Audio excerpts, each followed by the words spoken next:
Construction equipment ownership for foreign investment, construction service business entities and construction representative offices in Indonesia.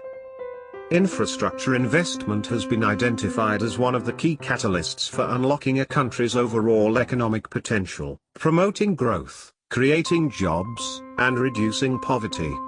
Efficient infrastructure is also needed to lower distribution costs, make prices of goods and services more affordable, and improve living standards. Good infrastructure brings better social and economic mobility, leading to better living conditions. For Indonesia, a country with a large population and an archipelagic territory, developing efficient infrastructure is important for ensuring sustainable and inclusive growth, which leads to construction being one of the primary business activities in Indonesia.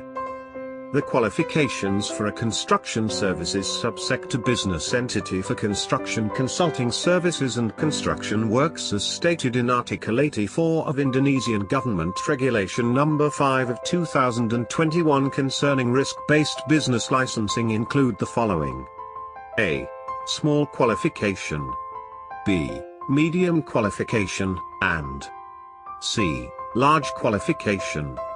In accordance with Article 84 GR 5 2021, foreign investment construction service business entities and representative offices for foreign construction service companies are required to meet the large qualification for construction consulting services and construction works. In determining the qualifications, evaluations are done on several documents, one of which is the ability to provide construction equipment. The ability to supply equipment shall be provided to the company no later than 30 calendar days from the construction business entity certificate or certificate but a new ZAHA being issued. The ability to provide construction equipment is excluded for general construction consulting services. The ability to supply construction equipment must meet the requirements of at least the main equipment for each subclassification. The regulation in Indonesia stipulated in Article 95 of GR 5 2021 states that the requirements are as follows. A. For large qualification, it is required to have at least 3 main pieces of equipment per subclassification. B. For the BUJKA, it is required to have at least 3 main pieces of equipment per subclassification. C.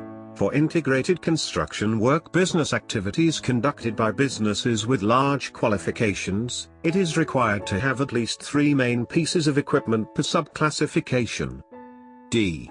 For integrated construction work business activities conducted by BUJKA's representative offices, it is required to have at least 5 main pieces of equipment per subclassification. The exhaustive lists of main equipment depending on each subclassification that need to be provided by BUJK PMA and BUJKA, respectively, are stipulated in the regulation of the Minister of Public Works and Public Housing No. 6 of 2021 concerning standards for business activities and products in the implementation of risk-based business licensing in the public works and public housing sector. The main requirement that must be met is equipment that is functional and operational. For example, the minimum equipment criteria for the office building construction subclassification are tower crane, truck crane, concrete mixer, tamping rammer, concrete pump, vibro hammer, generator set, excavator, motor grader, wheel loader, bulldozer, pad foot roller, sheep foot roller, rig bore pile, dump truck, flatbed truck and water tank truck. If you intend to establish a BUJK PMA or BUJKA in Indonesia, Schinder law firm is one of many corporate law firms in Indonesia that have handled a lot of similar establishments, with many experienced and professional civil lawyers with investment expertise, making it one of the top corporate consulting law firms in Indonesia. Feel free to contact us at info@schinderlawfirm.com for further consultation.